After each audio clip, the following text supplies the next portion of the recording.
ጌታ የተመሰገነ ይሁን። ዛሬ የእግዚአብሔርን ቃል አብረን እንካፈላለን። በመጽሐፍ ቅዱስ ውስጥ ብዙ ጊዜ የተጠየቀ አንድ ቃል አለ። ሰዎች ሁሉ በጣም በእግዚአብሔር ቃል የምናውቃቸው ታላላቅ ሰዎች ሳይቀሩ የጠየቁ ጥያቄ አለ። እርሱም መቼ የሚለው ነው። መቼ የሚለው ቃል ነው። ብዙ ሰዎች ጠይቋል እና መቼ ነው? እኛም በዚህ ዘመን እንጠይቃለን። መቼ ነው የሚለውን ቃል መቼ ነው? ከእግዚአብሔር ለማወቅ እንፈልጋለን። በቃ እግዚአብሔር አንድን ነገር ወይ ጸለይንበትን የጸሎት መልሳችንን መቼ ነው የሚሰጠን? መቼ ነው የሚለው ቃል በጣም ኪውሪየስ ማለትም በጣም በቃ ቀኑን ለማወቅ በጣም የምንጓጓበት ቃል ነው። በዚህ ጥያቄ እግዚአብሔር ብዙ ጊዜ ተጠይቀዋል። ብዙ ጊዜ ተጠይቀዋል። ዛሬም ይጠየቃል። እኔና እናንተም ዛሬም እየጠየቅን ሊሆን የሚችሉ ጥያቄዎች ይኖሩናል ወገኖች። መቼ ነው ከዚህ ህመም የሚፈወሰው? መቼ ነው ከዚህ ከገንዘብ ችግር የምወጣው? መቼ ነው ልቤ ሰላም የሚያገኘው? መቼ ነው እንደዚህ የሚሆነው እያል የምንጠይቃቸው በጣም ብዙ ጥያቄዎች አሉ። የራሳችሁን መቼ ነው አስቀምጡ። እዚህ ውስጥ ብዙ ጥያቄዎች አሉ። ይህ መቼ ነው የሚለው ቃል በእርግጥ ከህይወታችን ውስጥ ከትዕግስት ጋር ትዕግስታችንን የሚፈታትን ቃል ነው። ትዕግስትን የሚፈታትን ቃል ነው። አንዳንዴ በቃ ተስፋችን ተሟጦ ጨለማ ብቻ ሰፍኖ የምናይባቸው ቅጽበቶች ይኖራሉ። በቃ አእምሯችን ተስፋ የሚያጣበት የተስፋ ጭላንጭል የሚደመደምበት ጊዜያቶች ይኖራሉ በህይወታችን ውስጥ። ነገር ግን ዛሬ የምናጠናው የመጽሐፍ ቅዱስ ክፍል ተስፋ የሚጀምረው ነገሮች ሁሉ መልካም ሲሆኑ ሳይሆን ነገሮች ሁሉ በፈራረሱበት መካከል በቃ ይህ ተበላሸብኝ በምንላቸው ሁኔታዎች መካከል የእግዚአብሔርን ታማኝነት ማስታወስ ስንጀምር ነው። የእግዚአብሔርን ታማኝነት ማስታወስ ስንጀምር ተስፋችን በልባችን ውስጥ መወለድ ይጀምራል ወገኖች። የእግዚአብሔርን ታማኝነት ስለማስታወስ ዛሬ ከሰቆቃወ ኤርምያስ ምዕራፍ 3 ቁጥር 19 ጀምሮ እስከ 33 ያለውን ክፍል አብረን እንማራለን። በጌታ በኢየሱስ ክርስቶስ ስም ሰቆቃወ ኤርምያስ ምዕራፍ 3 ከቁጥር 19 እስከ 33 ያለውን በጌታ በኢየሱስ ክርስቶስ ስም አነባለሁ። መከራዬንና ችግሬን እሬትንና ሐሞትን አስብ። ነፍሴ እያሰበችው በውስጤ ፈዘዘች። ይህችን በልቤ አኖራለሁ፣ ስለዚህ እታገሳለሁ። ያልጠፋ ነው ከእግዚአብሔር ምሕረት የተነሳ ነው፣ ርኅራኄው አያልቅምና። ማለዳ ማለዳ አዲስ ነው፣ ታማኝነቴ ብዙ ነው። ነፍሴ እግዚአብሔር እድል ፋንታዬ ነው፣ ስለዚህ ተስፋ አደርገዋለሁ አለች። እግዚአብሔር በተስፋ ለሚጠብቁት ለምትሻውም ነፍስ መልካም ነው። ሰው ዝም ብሎ የእግዚአብሔርን ማዳን ተስፋ ቢያደርግ መልካም ነው። ሰው በታናሽነቱ ቀንበር ቢሸከም መልካም ነው። እርሱ አሸክሞታልና ዝም ብሎ ለብቻው ይቀመጥ። ተስፋ የሆነው እንደሆነ አፉን በአፈር ውስጥ ያኖር፣ ጉንጩን ለሚመታው ይስጥ፣ ስድብንም ይጥገብ። ጌታ ለዘላለም አይጥልምና ቢያሳዝንም እንደ ምሕረቱ ብዛት ይራራልና። የሰውን ልጆች ከልቡ አያስጨንቅም አያሳዝንም። ክብር ለጌታ ይሁን። እንግዲህ የሰቆቃወ ኤርምያስ መጽሐፍ ኢየሩሳሌም በባቢሎን እጅ ከወደቀች ከ586 ዓመተ ዓለም በኋላ እንግዲህ ከዛ በኋላ የተጻፈ የሐዘን የሙሾ መዝሙር ነው ተብሎ የሚታወቀው። ይህ ሰቆቃወ ኤርምያስ የሐዘንና የሙሾ መዝሙር ነው። ከተማዋ ፈራርሳለች፣ ያለ ህዝቡ ተሰዷል። በቃ እንደውም የተለመደውና የሚታወቀው ነገር ሁሉ ጠፍቷል። በቃ ሰዎች የሚያውቁት ነገር በሙሉ ፈራርሷል፣ ጠፍቷል። ይሁን እንጂ ይህ መጽሐፍ ይህ ሰቆቃወ ኤርምያስ እንግዲህ ክርስቲያኖች በጌታ የሚያምኑ ሁሉ በእግዚአብሔር የሚያምኑ ሁሉ ከእግዚአብሔር ርቀው ሳይሆን ከእግዚአብሔር ጋር እንዴት ማዘን እንደሚችሉ የሚያስተምረን መጽሐፍ ነው። ማዘንን አይቃወምም፣ ግን ከእግዚአብሔር ጋር ሆነ እንዴት ማዘን፣ ከእግዚአብሔር ጋር ማለት ከእግዚአብሔር ሳትርቅ ማዘን ማለት ነው። ከእግዚአብሔር ጋር ሆኖ ማዘን የለም ማለት ግን ከእግዚአብሔር ሳትርቅ እንዴት ነው ማዘን የምትችለው? ሐዘንህን ስሜትን መግለጥ የምትችለው? መቼም ስሜትን መደበቅ አይቻልም። ሙሾ ይኖራል እና በእስራኤል ታሪክ ይሄ የሙሾ መዝሙር የተለመደ ነው። የሐዘን የሙሾ መዝሙር የተለመደ ነው እና ያን ሲያደርጉ እግዚአብሔር ተቃውሟቸው ለምን ሙሾ ታደርጋላችሁ ያለበትን ክፍል አንመለከትም።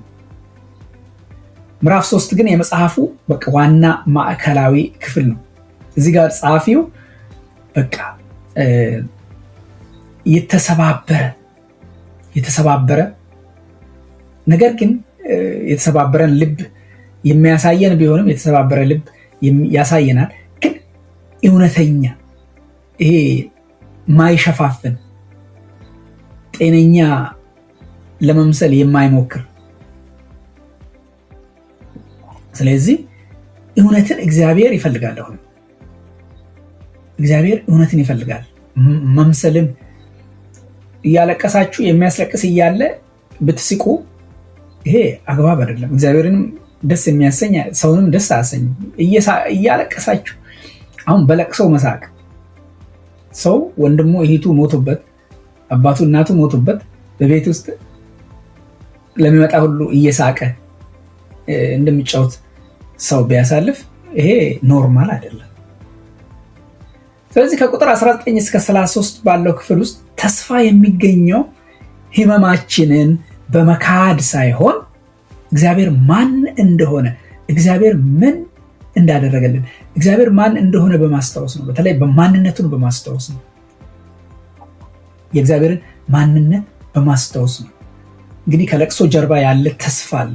ከለቅሶ ጀርባ ያለ ተስፋ አለ። በእርግጥ የሚያስለቅስ ምሾ ያለበት መጽሐፍ ነው። እንግዲህ ሰቆቃው የሚባል ለቅሶ ብቻ ሳይሆን በእግዚአብሔር ፊት የቀረበ ቅን ጩኸት ነው። ቅን የሆነ ጩኸት ነው።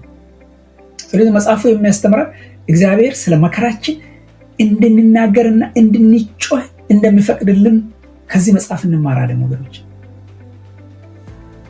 ስለ መከራችን እንድንናገር እንድንጮህ እግዚአብሔር ይፈቅድልናል።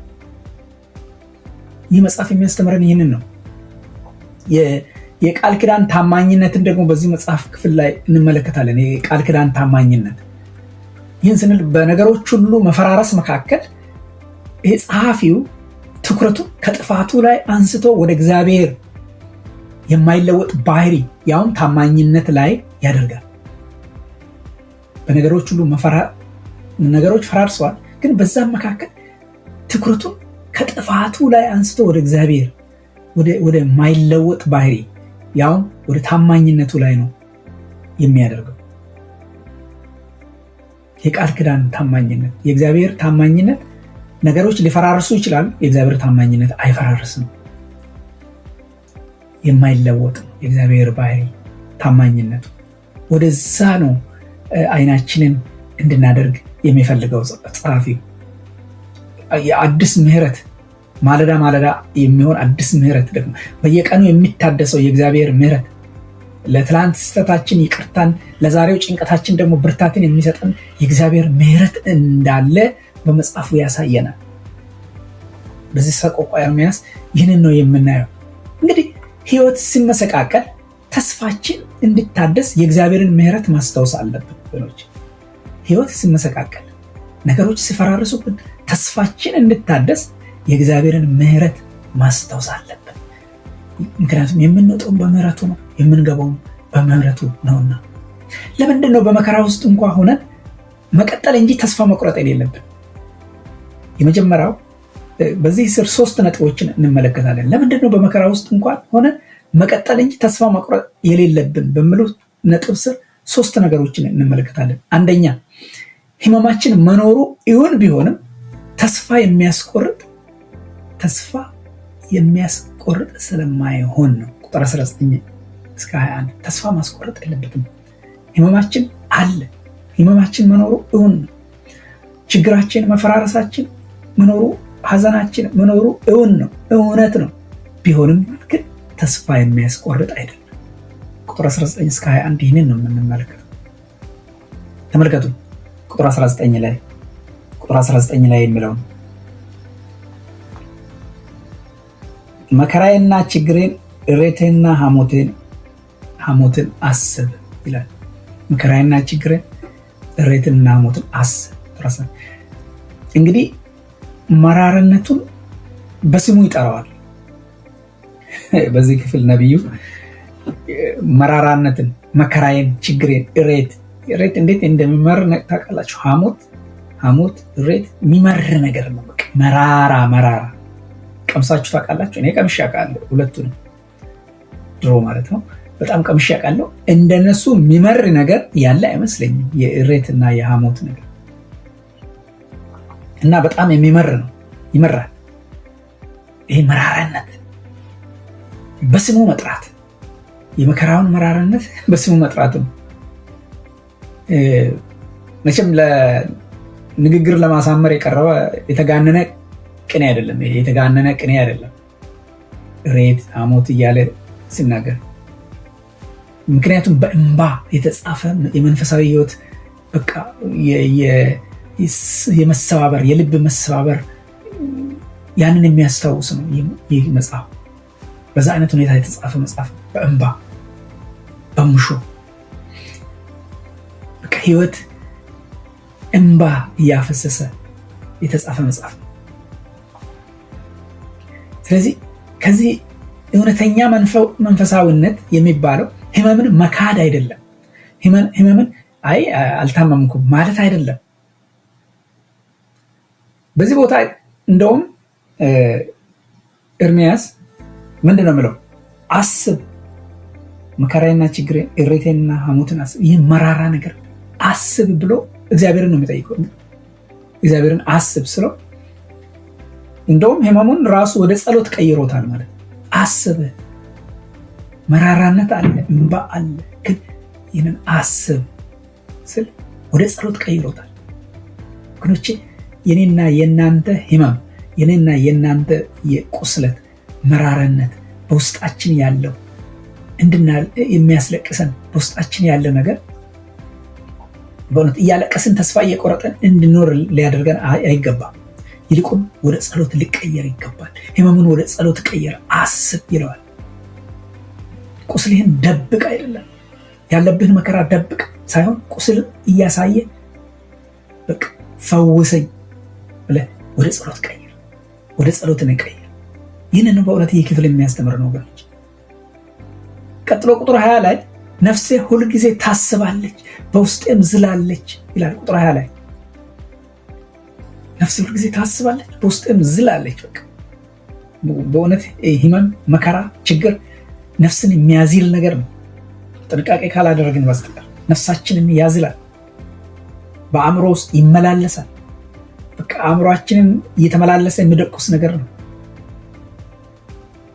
አእምሯችንን በቃ ሁሌ ያንን ታስባላችሁ፣ አእምሯችሁ ይዝላል። ይህንን ዝላለች የሚለውን ቃል በዕብራይስጡ ትርጉም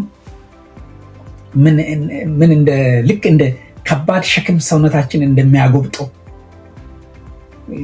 የሆነ ከባድ ሸክም ተሸክማችሁ ቀጥ ብላችሁ መራመድ አቅቷችሁ በጣም እንደምትጎብጡ 100 ኪሎ ጤፍ እንደተሸከማችሁ እስከ አስቡና በቃ ያጎብጣችኋል። ልክ እንደዛ ይሄ መጉበጥ የሚለውን ቃል ዝላለች የሚለው ነገር በቃ ነፍሴ ከባድ ሸክም ተሸክማ እንደጎበጠች አይነት ነው። ስለዚህ ሐዘን ነፍስን ያጎብጣታል ማለት ነው። ሐዘናችን ነፍስን እንደሚያጎብጣት የሚያሳይ የዕብራይስጥ ቃል ነው። የባው ዳውን እንድንሆን የሚያደርግ ማለት ነው። ነፍስን ያጎብጣል። መከራ ነፍስን ያጎብጣል። ዝላለች፣ በውስጥም ዝላለች። ሁላችን እናውቃለን። መከራ፣ ችግር የምናልፍበት ሁኔታ፣ ህመም፣ ቁስል፣ ከባድ ነገር የምናልፍበት ነገር የሪሌሽንሽፕ ሊሆን ይችላል፣ የተለያየ ነገር ሊሆን ይችላል። ይህ ሁሉ ውስጥን ያዝላል። ይህ ማለት ነፍስን ያጎብጣል፣ ነፍስን ያጎብጣል። በዚህ ሁሉ ውስጥ ምን ማድረግ እንዳለብን የሰቆቃ ኤርምያስ ምዕራፍ 3 ዛሬ የምንማረው ክፍል ያስተምረናል ወገኖች። ቁጥር 21 ላይ ግን ምን ይላል? ይህን በልቤ አኖራለሁ፣ ስለዚህ ይታገሳለሁ። ይህንን ግን በልቤ አኖራለሁ፣ ስለዚህም ተስፋ አደርጋለሁ። ይታገሳለሁ፣ ተስፋ አደርጋለሁ ይላል በሌላኛው መጽሐፍ ላይ። ተስፋ አደርጋለሁ ነው የሚለው። በልቤ አኖራለሁ። መካድ አልችልም። የለም አልልም። አለ፣ በልቤ አኖራለሁ። ሐዘን ነፍስን የሚያጎብጥ ሐዘን አለ፣ የሚያሳዝን ነገር አለ፣ ሙሾ አለ። ይህን ብኖር ግን በልቤ አኖራለሁ፣ ተስፋም አደርጋለሁ። ቁጥር 21 ላይ ተስፋ የሚጀምረው በውሳኔ ነው። መወሰን፣ በቃ ይህንን አደርጋለሁ። ስለዚህ የእግዚአብሔርን እውነት ደጋግሜ አስባለሁ፣ ተስፋ አደርጋለሁ። የትኛው ነው ደጋግመን ማሰላሰል ማሰብ ያለብን ማለት ነው። በልቤ አኖራለሁ ውሳኔ። ወደ አእምሮዬ ኃይል እመለሳለሁ። ወደ አእምሮ ኃይል፣ አእምሮ ነው ነፍሳችን እንድትስል የሚያደርግ። ሁሌ ደጋግማችሁ ያንን ስታስቡ አእምሯችሁ ይጨነቃል፣ ነፍስ ትዝላለች። ተስፋ ራሱ እኮ ዝም ብሎ በራሱ የሚመጣ ነገር አለ። ተስፋ ትኩረታችንን ከችግራችን ላይ ነቅለን ወደ እግዚአብሔር ስንመልስ ነው ተስፋ የሚመጣው። ከችግራችን ላይ፣ ከመከራችን ላይ፣ ከቁስላችን ላይ ነቅለን አይናችንን በእግዚአብሔር ላይ፣ ትኩረታችንን ከችግራችን ላይ ነቅለን ወደ እግዚአብሔር ስንመልስ ነው ተስፋ በህይወታችን ላይ የሚጀምረው። ምክንያቱም ተስፋ ከእግዚአብሔር ውጭ የለም። ከእግዚአብሔር ውጭ ተስፋ የለም። ስለዚህ እንደው ታማኝ ለመሆን የግድ ደህና ነኝ ብለን ማዋሸት የለብንም ወገኖች። ሰቆቃ ማለት እምነት፣ በቃ እምነት ማለት ደም እየፈሰሰን ቁስል እያለም ሐዘን እያለም የምንናገረው ቋንቋ ነው እምነት። እንዴ ከችግሮች ነፃ ማውጣት፣ ዓለም ካለባት መከራ ከነዚህ ነፃ ስንወጣ ብቻ የምንናገረው ቃል አይደለም። ሰቆቃ ይሄንን ነው የሚያስተምረው። ሰቆቃ ማለት ታማኝ ለመሆን የግድ በቃ መዋሸት የለብን። የተለየውን ሐዘናችሁን ወደ እግዚአብሔር እናምጣ። የተለየ ከባድ የሆነ ሐዘናችንን ወደ እግዚአብሔር እናምጣ። ጌታ ሆይ የሚጎዳኝ ነገር በህይወቴ ውስጥ ገጥሞኛል፣ ይህንን አጥቻለሁ፣ ያስፈርቶኛል፣ በዝርዝር እግዚአብሔር ሆይ እባክህን ብላችሁ አስብ በሉ። ወደ ጸሎት እንደቀየረው መከራውን ወደ ጸሎት እንደቀየረው መከራችንን ወደ ጸሎት እንቀይር። ማሰብ የሚለው ጥሩ ልምምድ ነው ወገኖች። እዚህ አእምሮ በጭንቀት ያንኑ ጭንቀት እንዲያሰላስል በቃ እንዲያመላልስ አናርጋ አእምሯችንን። እግዚአብሔር አሁንም እግዚአብሔር ነው። እግዚአብሔር ልዑል ነው። ችግር ብኖር መከራ ብኖር እግዚአብሔር ግን ልዑል ነው። እግዚአብሔር ሳያውቅ የሚሆን ነገር የለም። እግዚአብሔር ምንም ነገር በህይወታችን ቢያመጣ እግዚአብሔር ልክ ነው። እግዚአብሔር ልክ ነው። እግዚአብሔር ልዑል ነው። አሁንም በእኔ ህይወት ንጉስ ነው ማለት መቻል አለብን ወገኖች። ከዛ አልፎ ደግሞ ሌላ እግዚአብሔር አሁንም ለእኔ ቸር ነው። እግዚአብሔር አሁንም ለእኔ መልካም ነው። እነዚህ ሁኔታዎች እያሉ፣ እነዚህ መከራዎች እያሉ፣ እነሱ ሰቆቃዎች እያሉ፣ እነዚህ ሙሾ እያለ እግዚአብሔር አሁንም ለእኔ መልካም ነው። እግዚአብሔር አሁንም ለእኔ ቸር ነው እንድንል ያስተምረናል የሰቆቃወ ኤርምያስ ምዕራፍ 3። እግዚአብሔር አሁንም ከኔ ጋር ነው እንድንል ያስተምረናል።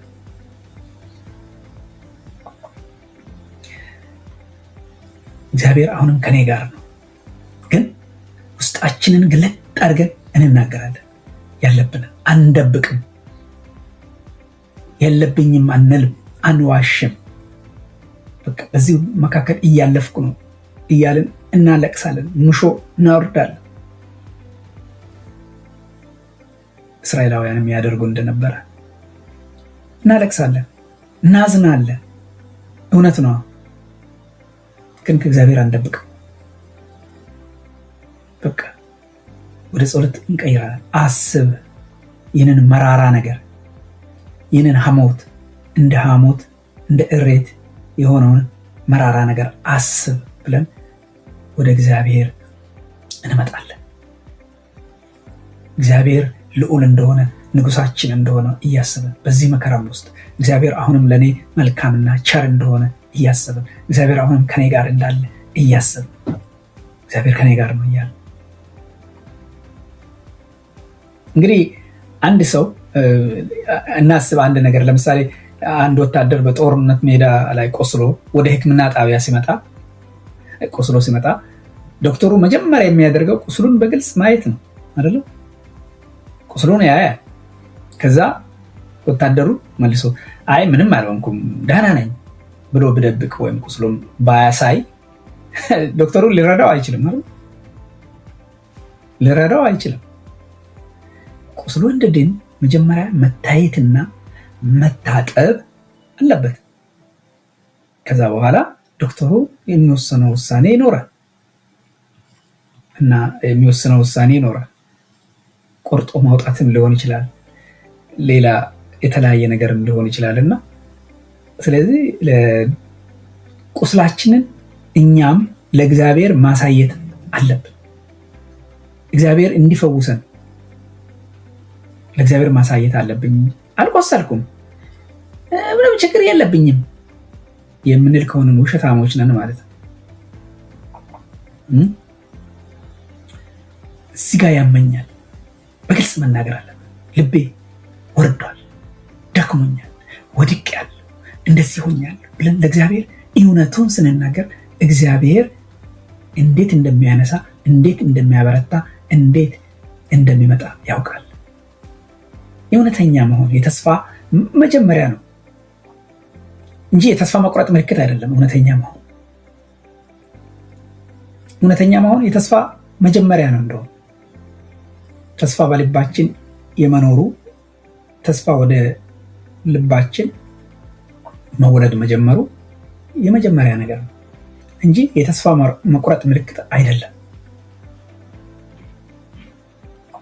ስንናገር ጥሩ ነው። አንዳንዴ የሚወዷቸውን የሚያጡ ሰዎች ማለት ነው። የሚወዷቸውን ሰዎች የሚያጡ ሰዎች ወይ አባት፣ እናት፣ ወንድም፣ ልጅ በምሬት ሲያለቅሱ፣ ከአንጀታቸው ሲያለቅሱ በእርግጥ በጣም ያሳዝናልና አንዳንድ ሰዎች የቆዩ ሽማግሌዎች ለዚህ ተው አትከልክሏቸው ያልቅሱ ይላሉ። ብዙ ሲያለቅሱ ይወጣላቸዋል። ዝም ብሎ በልባቸው ካፈኑ ግን ያ ነገር መጥፎ ፍንዳታ ሊሆን ይችላል ሌላ ጊዜ እና በቃ አልቅሶ እንዲወጣላቸው ያደርጋሉ። ሌላም እንደዚህ ያዘነ ሰው ወይ ደግሞ የተቆጣ ሰው ብዙ የሚናገር ከሆነ ይወጣለታል። ግን ሀዘኑን ዝም ብሎ የሚይዝ ሰው፣ በልቡ አምቆ የሚይዝ ሰው ምናልባት በመግደል ሊገለጥ ይችላል።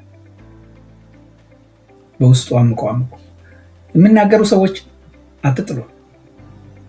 ብዙ የሚናገር ሰው፣ ብዙ በቃ አውጥቶ የሚናገር ሰው ጥሩ ነው።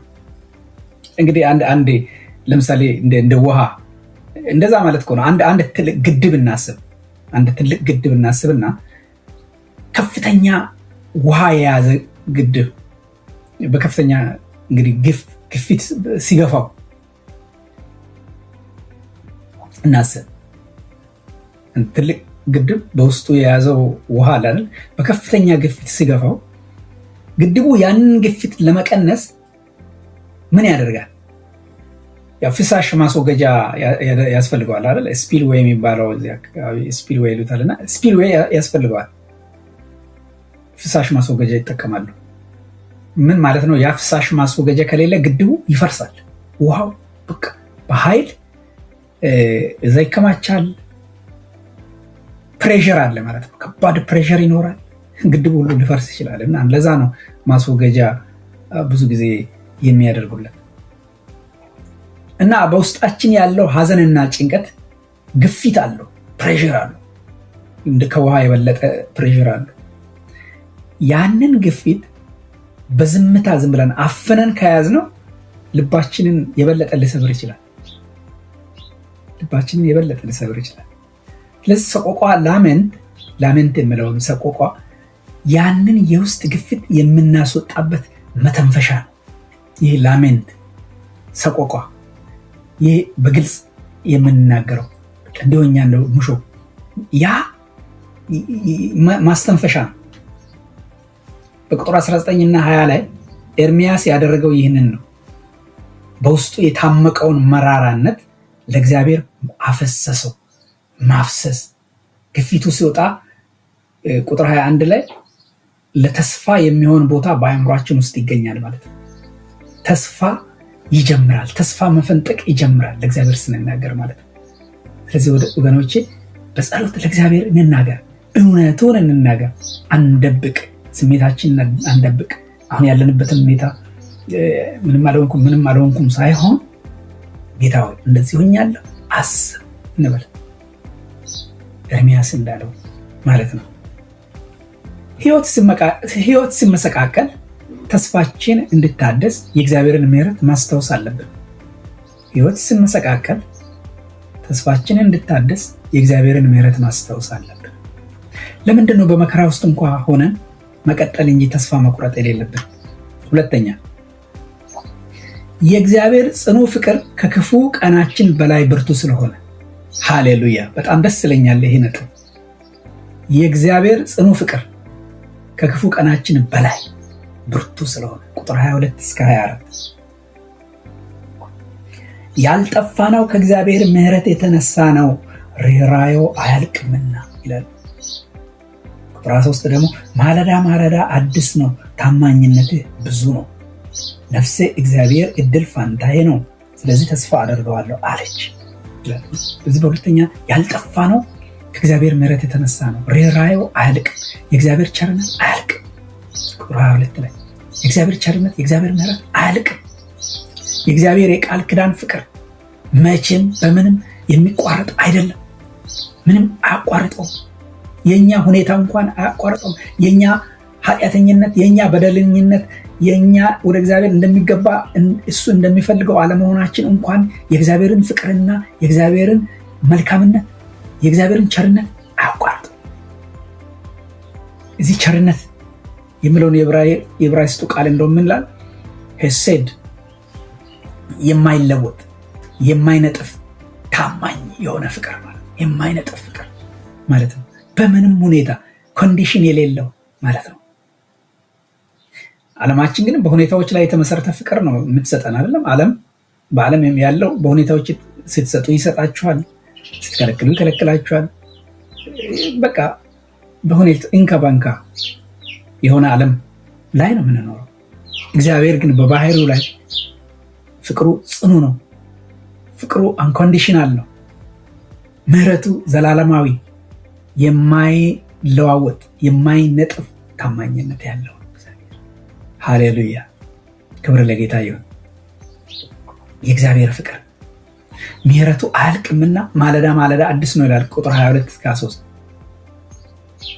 ምሕረት የአንድ ጊዜ ስጦታ ብቻ ሳይሆን በቃ እንደኔ ይላሉ እንደኛ ላሉ ለደካማ ሰዎች በየቀኑ የሚቀርብ መለኮታዊ ስንቅ ነው። ይሄ ለእኔና ለእናንተ መለኮታዊ ስንቅ ነው። በራሳችን ለማንደገፍ፣ በራሳችን ለማንታመን፣ ብዙ ድካም ለምታይብን ለኛ በየቀኑ የሚቀርብ መለኮታዊ የእግዚአብሔር መለኮታዊ ስንቅ ነው ምሕረት። ማለዳ ማለዳ አዲስ ነው ማለት ለእያንዳንዱ ቀን የሚሆን በቂ ጸጋ በቂ ምሕረት አለው እግዚአብሔር። አዲስ ነው። የትላንቱ ምሕረት ለትላንቱ የትላንቱ ምሕረት ለትላንቱ መከራ ለትላንቱ ችግራችን በቂ ነበር። ልክ እንደዛው ሁሉ ለዛሬ ደግሞ አዲስ ፈተና፣ ለዛሬ አዲስ መከራ፣ ለዛሬ አዲስ ሁኔታ ደግሞ አዲስ አቅርቦት አለው፣ አዲስ ምሕረት አለው እግዚአብሔር። ማለዳ ማለዳ አዲስ ከእግዚአብሔር ዘንድ አለን። ክብር ለጌታ ይሁን። በጣም ደስ ይላል። ታማኝነቴ ታላቅ ነው ይላል ቁጥር 23 ላይ። ታማኝነቴ ብዙ ነው ይላል፣ ታላቅ ነው ይላል ቁጥር 23 ላይ። ስለዚህ የተስፋችን መሰረት እኛ እግዚአብሔርን አጥብቀን መያዛችን ሳይሆን እግዚአብሔር እኛን አጥብቆ መያዙ ነው። እሱ ነው ታማኝ። ታማኝነቱ ብዙ የሆነ እርሱ ነው። ታማኝነቱ ታላቅ የሆነ እሱ ነው። ስለዚህ የኛ አይደለም የእርሱ ነው። ክብር ለጌታ ይሁን። እግዚአብሔር እድል ፋንታዬ ነው ይላል። ስለዚህ በእርሱ ተስፋ አደርጋለሁ። ቁጥር 24 ላይ ሁሉም ነገር ሲወሰድብን በቃ ያ የፈራረሰው በመጀመሪያ ነጥባችን ላይ ያየ ነው። ያ ሁሉ ነገር ሲፈራር ሁሉ ሲያልቅ ብቻችን ስንቀር እግዚአብሔር ራሱ ብቻውን ብቸኛና ቀሪ ሀብታችን ውድ ሀብታችን ሆኖ ከኛ ጋር የሚቀር እድል ፋንታዬ ነው የሚል እድል ፋንታ ፖርሽን የኛ ፖርሽን ያኔ ይሄ እድል ፋንታዬ ነው የኔ ፖርሽን ነው እግዚአብሔር ስንል ያኔ በብሉይ ኪዳን መሬት ለነገዶች ሲከፋፈል ሌዋውያን መሬት ሳይሆን እግዚአብሔር ራሱ ነበር ርስታቸው የነበረው። ልክ እርሱ ርስታቸው እንደነበረ ማለት ነው። እግዚአብሔር ርስታቸው ነበረ።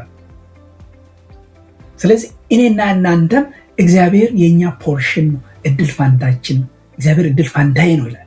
ስለዚህ በእርሱ ተስፋ አድርገዋል እንደምለው የኔና የእናንተ እድል ፋንታችን እግዚአብሔር ነው፣ ፖርሽናችን እግዚአብሔር ነው። ምክንያቱም ዓለም የምትሰጠን የምንጠብቅ ከሆንን ዓለም የሰጠችንን ልትነጥቀን ትችላለች፣ ኤኒታይም ልትነጥቀን ትችላለች። እግዚአብሔር ግን እንደዚህ አይደለም፣ አይነጥቀንም። ማንነት አይነጥቅም ከኛ ራሱን ከኛ ሊነጥቅ አይችልም። እግዚአብሔር ከኛ አይነጥቅም። እግዚአብሔር ፖርሽናችን ከሆነ እግዚአብሔር እድል ፈንታችን ከሆነ ማለት ነው። እግዚአብሔር የተመሰገነ ነው። እግዚአብሔር እድል ፈንታችን ነው።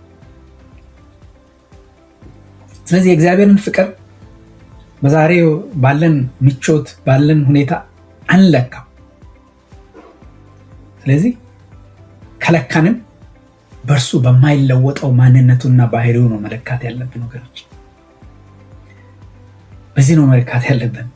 የነገው ምሕረት እግዚአብሔር አስቀድሞ ያቀደው ነው። እግዚአብሔር ትላንት ምሕረቱን እንዳበዛልን ዛሬም ምሕረቱን ያበዛልናል። ስለዚህ የምንለው ነገር ቢኖር በመከራ ውስጥ ብንሆን በአስቸጋሪ ሁኔታ ውስጥ ብንሆን የእግዚአብሔርን ማንነት ነው ማሰብ አለብን። ጌታ ሆይ አንተ ካለኝ አሁንም ሙሉ ነኝ፣ ርስቴ አንተ ነህ ማለት አለብን ወገኖች። ጌታ ሆይ አንተ ካለኝ አሁንም ሙሉ ነኝ፣ ርስቴ አንተ ነህ፣ አንተ ካለኝ ሁሉ አለኝ ብለን በእግዚአብሔር ስንታመን ተስፋችን ይታደሳል። ለእኛ ለክርስቲያኖች ይህ ምሕረት በኢየሱስ ክርስቶስ ባይበልጥ ደምቆ ይታያል። እርሱ የእግዚአብሔር ታማኝነት በቃ በስጋ የተገለጠበት የእግዚአብሔር ታማኝነት በስጋ የተገለጠበት ነው ጌታ ኢየሱስ ክርስቶስ። የእግዚአብሔር ምሕረት በመስቀል ላይ የታየበትና እኛን ለማዳን ወደ ፍርስራሳችን የመጣ ፍቅር ነው። ወደ ፍርስራሳችን ምንድነው? የእኛ ፍርስራሽ ወደ ፍርስራሻችን የመጣበት ፍቅር ነው። ህይወታችን በኃጢአት ምክንያት ፍርስ ብላ ነበር። ልክ ኢየሩሳሌም ይህ መልእክት በተናገረበት በሰቆቋ ፈርሳ እንደነበረ ህይወታችን ፍርስርስ ብላ ነበር። ነገር ግን እግዚአብሔር ምሕረቱን ይህ ምሕረት ለክርስቲያኖች ለኛ በዚህ እየተነገረ ካለበት ጊዜ የበለጠ ትርጉም አለው ወገኖች። ምክንያቱም ይህ በኢየሱስ ክርስቶስ ባይበልጥ ደምቆ የታየ ነው ምሕረት ነው። በኢየሱስ ክርስቶስ እሱ የእግዚአብሔርን ታማኝነት በስጋው የገለጠበት ምሕረት ነው። የእግዚአብሔር ምሕረት በመስቀል ላይ የታየበት እና እኛን ለማዳን ፍርስራሻችን እኛን ለማዳን ወደ ፍርስራሳችን የመጣ ፍቅር ነው። የፍቅር ወደኛ ፍርስራሽ በኃጢአት ምክንያት በክፋት ምክንያት በአመፃ ምክንያት ለእግዚአብሔር ባለመገዛት ምክንያት ፈርሰን ነበር። በኃጢአት አፍርሶን ነበር። ዛሬ ግን በእግዚአብሔር ምሕረት ተሰራን፣ በእግዚአብሔር ምሕረት ታደስን፣ በእግዚአብሔር ምሕረት አዲስ ሆነን፣ በእግዚአብሔር ምሕረት የእግዚአብሔር መንግስት ወራሾች ሆነን በክርስቶስ ደምቆ የታየ ይህ ምሕረት ይህን ሁሌ ልናስብ ያስፈልጋል። መከራ የበለጠ እንግዲህ በዚህ ምሕረት ደምቀን እንድንወጣ እንድንታይ የሚያደርግ ነገር ነው። ለምሳሌ ወርቅ እንድነጥርና እንዲያበራ ካስፈለገ ምንድነው የሚደረገው? ወርቅ ከመሬት ላይ ተቆፍሮ ይገኝና ከዛ በጣም ከፍተኛ ሙቀት ባለው እሳት ውስጥ ነው የሚጨመረው በዛ ውስጥ ማለፍ አለበት በከፍተኛ እሳት። ቀላል አይደለም። ያ አንጣሪው ወርቅ አንጣሪው ወርቁን እሳት ውስጥ የሚያቆየው ወርቁ እንዲቃጠል እንዲጠፋ ሳይሆን በቃ እንዲጠፋ በቃ አልፈልገውም ይሄንን ብሎ አይደለም እኮ በውስጡ ያለው ቆሻሻ ዝገት ተለይቶ እንዲወጣ በመከራ በእሳት ውስጥ የሚገባው ቆሻሻ ዝገቱ ተለይቶ እንዲወጣ እዛ አንጣሪው ወርቁን ያው እሳት ውስጥ ዝም ብሎ ትቶት በቃ አስፈልገኝም ብሎ ጥሎት አይሄድም። ይልቁን ወርቁ ላይ የራሱ ፊት እስኪታይ ድረስ በቅርብ ሆኖ ይጠብቀዋል። ያ ማለት ምንድነው? በጣም አንጸባራቂ እስከሚሆን ድረስ ቆሻሻ ሁሉ ዝገቱ ሁሉ ሄዶ ወርቁ የሱን ፊት እስከሚያሳይ ፊቱ እስኪታይ ድረስ በቅርብ ሆኖ ወርቁን ይጠብቀዋል። ጥሎት አይሄድም። አይደለም እንዴ? መከራም እኛን የሚያነጥርበት እሳት ነው ወገኖች። ከባድ እሳት ነው፣ ቀላል እሳት እንዳይመስላችሁ። እግዚአብሔር በመከራ ውስጥ ዝም ያለ የሚመስልንም ጊዜ አለ። እንደው መከራውን እየተቆጣጠረው አይደለም፣ እግዚአብሔርም ዝም ብሎኛል ምንም እያለኝም አይደለም ብለን የምንልበት ሁኔታ ይኖራል ይመስላል። ግን ስላልተቆጣጠረው አይደለም። ዝም ያለ የሚመስለው ስላልተቆጣጠረው አይደለም መከራችንን። የእርሱ መልክ በሕይወታችን እስኪታይ ድረስ በጥንቃቄ እየሰራን ስለሆነ ነው።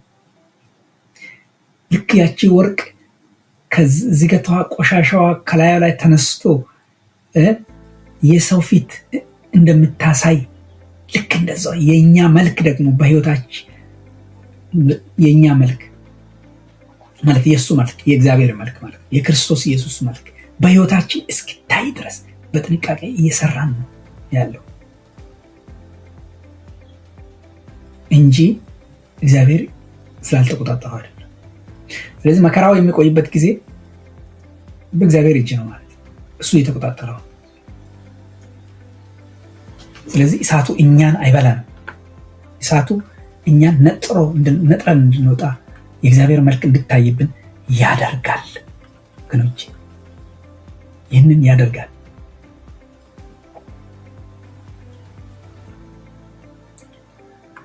ስለዚህ በእውነት ይህንን ሁል ጊዜ ማሰብ ያለብን ነገር ነው። መከራን ስናስብ እግዚአብሔር ይቆጣጠረዋል።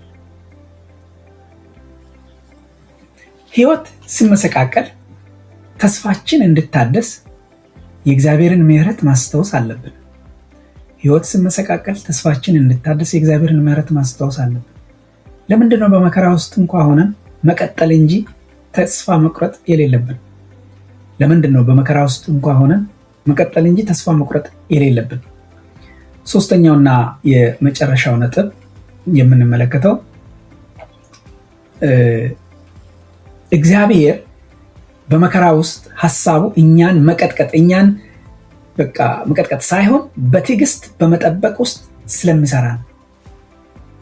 እግዚአብሔር በመከራ ውስጥ ሐሳቡ በትዕግስት በመጠበቅ ውስጥ ስለሚሰራ ነው። እኛን መጉዳት እኛን መቀጥቀጥ አይደለም የመከራ ሐሳብ። ቁጥር 25 እስከ 33 ይህንን ነው የምንመለከተው። ቁጥር 25 እግዚአብሔር በተስፋ ለምትጠብቁት ለምትሻው ነፍስ መልካም ነው ይላል። ቁጥር 25 ላይ እግዚአብሔር ለምታገሱት ለምትፈልጉት መልካም ነው፣ በተስፋ ለምትጠብቁት ለምትሻው ነፍስ መልካም ነው። እዚህ መጠበቅ የምትሻው ነፍስ የሚል ቃል እንመለከታለን። ይሄ መጠበቅ ማለት ዝም ብሎ ቁጭ ማለት አይደለም።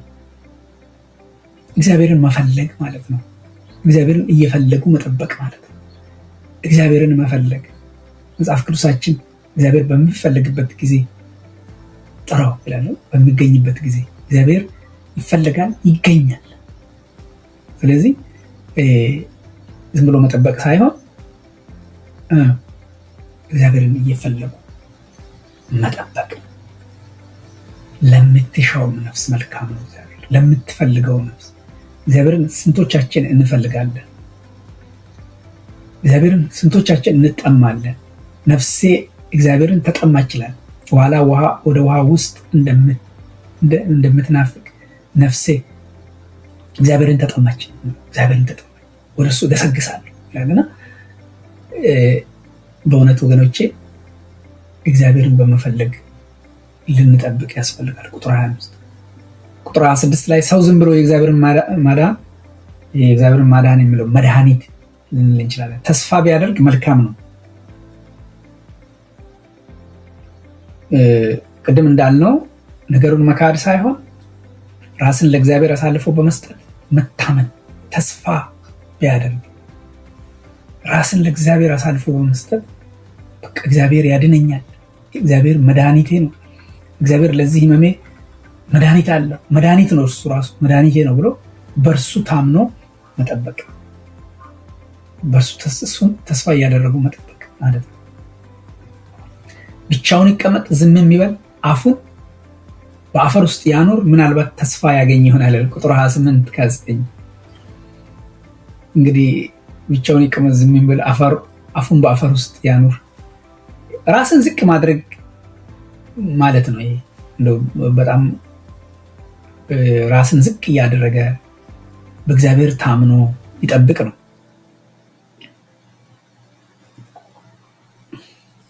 በአንተ እየተደገፍን እንጠብቃለን ብሎ መጠበቅ ማለት ነው። ጌታ ያኔ ለዘላለም አይጥልምና ቁጥር 31 በእግዚአብሔር እጅ ነው። በቃ ያ እግዚአብሔር ነው የሚወስነው። የመከራችንን ጊዜ፣ የችግራችንን ጊዜ እግዚአብሔር የሚያበቃበትን ቀን፣ የማብቂያውን ጊዜ፣ የማብቂያውን ሰዓት ወሳኙ እርሱ ስለሆነ እሱ አይጥለንም። ጌታ ለዘላለም አይጥልምና ይወስናል፣ አይጥለውም። ስለዚህ በወሰናት ሰዓት በእውነት ያንን ጊዜ ያሳልፋል። ያ ጭጋጉ፣ ያ ደመናው ያልፍና መልካም ቀን ይሆናል። ለምን? ጌታ ለዘላለም አይጥልምና። ቢያሳዝንም እንደ ምሕረቱ ብዛት ይራራል። ቁጥር 32 ሐዘኑ ቢያሳዝንም ሐዘኑ እውነተኛ ነው። የእግዚአብሔር ርኅራኄ ግን ከሐዘናችን ይልቅ ጥልቅ ነው። ከዚያ ከሐዘናችን ይልቅ ጥልቅ ነው። ለምን? የሰውን ልጆች ከልቡ አሳዘነ፣ አስጨነቅም። እግዚአብሔር የሰውን ልጅ ከልቡ አሳዘነ፣ ከልቡ አስጨነቅም። የእግዚአብሔር ልብ መልካም ልብ ነው። አንዳንዴ ሊቀጣን ይችላል። መከራ በላያችን ላይ ሊፈቅድ ይችላል። ነገር ግን ዓላማው እኛን ማጥፋት ሳይሆን እኛን ማነጽ፣ እኛን መመለስ፣ እኛን የእርሱ ማድረግ ነው። እኛን የበለጠ ከወርቅ ማለት አንጥረ ከእሳቱ የወጣን ወርቅ ማድረግ ነው ዓላማው። እንደ አንጥረኛው ማድረግ ነው ዓላማው። ከልቡ አያስጨንቀንም እግዚአብሔር። ስለዚህ እግዚአብሔር እንድንጠብቅ እያደረገን ካለ ምንም ነገር ማለት ነው ጊዜያችንን በከንቱ እያባከነብን አይደለም ወገኖች። ስለዚህ ዌይቲንግ ሩም ውስጥ ጠብቁ ስለን እያሰለጠነን ነው። እግዚአብሔር እያሰለጠነን እንዴት እንደምንታገስ፣ እንዴት በትዕግስት በፊቱ መመላለስ እንዳለብን እግዚአብሔር ጠብቁ ስለን በቃ ስልጠና እየሰጠን ነው። ዌይቲንግ ሩማችን የመሰልጠኛ ክፍላችን ነው ማለት ነው። ስለዚህ ዝም ብሎ እግዚአብሔር በእውነት አያስጨንቀንም። መጸለይ ይኖርብናል። ነገሮች ከባድ ቢመስሉ መታዘዛችንን መቀጠል፣ መጸለያችንን መቀጠል፣ እግዚአብሔርን ማምለካችንን መቀጠል ይኖርብናል እንጂ ተስፋ ቆርጠን ማቆም የለብንም ወገኖች። አንዳንድ ሰዎች በቃ ተስፋ ቆርጦ ወደ ኋላ የተመለሱ አሉ ብዙዎች፣ እና ይህ መፍትሄ አይደለም። ተስፋ ቆርጠን ወደ ኋላ ማለት ሳይሆን መቀጠል ነው ያለብን። እግዚአብሔርን ተስፋ ማድረግ ነው ያለብን። አሁንም ተስፋ ማድረግ ነው፣ መሸሽ የለብን። በደለኝነት የሚሰማን ከሆነ እንመለስ ወደ እግዚአብሔር፣ ንስሐ እንግባ፣ ወደ ምሕረቱ በር እንግባ፣ ወደ ምሕረቱ እንምጣ። የምሕረቱ በር ክፍት ነው ሁልጊዜ 24/7 ክፍት ነው የምሕረቱ በር። ስለዚህ በመከራም በአንዳንድ ጊዜ በግራ መጋባት ውስጥ ከሆነን የእግዚአብሔርን እጅ በእውነት እንድትገለጥልን ወደ እርሱ መጮህ ነው፣ እርሱን መጋበዝ ነው። እግዚአብሔር ዛሬም እንግዲህ እጁን እንድናይ እግዚአብሔር ይጋብዘናል፣ እንድናምነው እግዚአብሔር መልካም አምላክ እንደሆነ፣ መከራችንን የሚወስን እሱ ስለሆነ ይወስናል። እግዚአብሔር የሚያሰለጥነን በመከራ ውስጥ እሱ ስለሆነ ትዕግስትን አሰልጥኖን ለእርሱ ክብር እንድንሆን አድርጎ መከራውን እንዲያበቃ የሚያደርግ እሱ ነው። ይቆጣጠራል። የመከራችን፣ የችግራችን፣ የሰቆቋችን፣ የዚህ የሙሿችን ተቆጣጣሪ እርሱ ነው። ስለዚህ በእሱ ላይ እንደገፍ፣ በእሱ ላይ እንታመን፣ እርሱን ተስፋ እናድርግ፣ እርሱን እንፈልግ። ወገኖች በእውነት እንቅረብ። መከራችን በእውነት ይዘን እንቅረብ። በእውነት ይዘን እንቅረብ። ምንም አልሆንኩም አንበል። ስለዚህ መከራ የበለጠ ፍሬያማዎች እንድንሆን ነው የሚያደርግ። አንድ ገበሬ ዘርን መሬት ውስጥ ቀብሮ ሲተው መሬት ውስጥ ይቀብራታል አይደለ? የስንዴ በቆሎ በሉ ጤፍ በሉ ባቄላ አተር በሉ ምንም የሚሆን ዘር መሬት ውስጥ ትቀበራለች። ዘሯ እንግዲህ እዛ ስትቀበር ጨለማ አለ፣ ጭቃ አለ፣ እዛ ውስጥ ለረጅም ጊዜ ትቆያለች። እንግዲህ ዘሩ እንግዲህ በእሷን ብትጠይቋት ያው እዛ የሆነችበት ጭቆና ሊመስላት ይችላል አይደል? የተወረወረች ሊመስል ይችላል። እና ከባድ ሁኔታ ነው ጨለማ ውስጥ። ነገር ግን ያ በጨለማ ውስጥ የማሳለፍ ሂደት ዘሩ ያው መሰነጣጠቅ እንዲችል፣ ስር እንዲሰድ፣ ውብ ሆኖ እንዲበቅል አስፈላጊ ነው ማለት ነው ያ የጨለማ ጊዜ። ካልሆነ አትሰነጣጠቅም። ካልተሰነጣጠቀች ደግሞ ዘሩ አይወጣም። ስለዚህ ገበሬው ዘሩን መሬት ውስጥ ቀብሮ የተዋው ረጅም ጊዜ እዛ እንድትበሰብስ መከራ በመከራ እንድትሆን የተዋት እንድትጠፋ ሳይሆን ከሷ ውስጥ ሕይወት ያለው ፍሬ እንዲወጣ ነው፣ የሚበላ እንዲወጣ ነው። መልእክቱ ግልጽ ነው። ይሄ መከራና መጠበቅ፣ እግዚአብሔርን መጠበቅ፣ ያለንበት ከባድ ሁኔታ የምናልፍበት መቼ ነው የምንለው ጥያቄ አንዳንዴ እግዚአብሔር የቀበረን የረሰን ሊያስመስል ይችላል። ነገር ግን እግዚአብሔር የቀበረን ሳይሆን የዘራን ነው። መጠበቃችን በከንቱ አይደለም። በዛ ጨለማ ውስጥ እግዚአብሔር ለሚቀጥለው የህይወት ምዕራፍ እያዘጋጀን ስር እንድንሰድ እያደረገን ነው። እግዚአብሔር ልቡ እኛን በእውነት ለማስጨነቅ አይደለም፣ አዲስና ልዩ ማንነትን፣ ጠንካራ ማንነትን ከኛ ለመፍጠር ነው ይህንን በዚህ ሁኔታ ውስጥ እንድናልፍ እየፈቀደልን ያለው።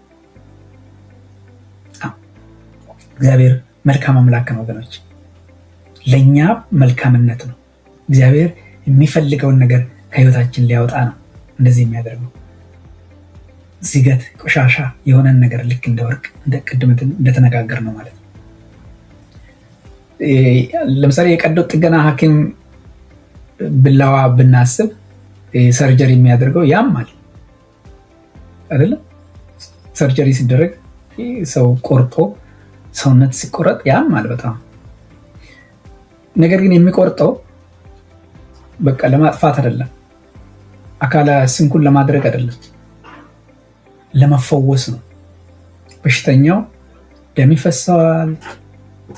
ሐኪሙ ጨካኝ ስለሆነ አይደለም፣ እንደውም በፍቅሩ ምክንያት ነው እንጂ። ስለዚህ እግዚአብሔር ቢያሳዝንም የሚለው ቢያሳዝንም እንደ ምሕረቱ ብዛት ይራራልና ይላል። ቢያሳዝንም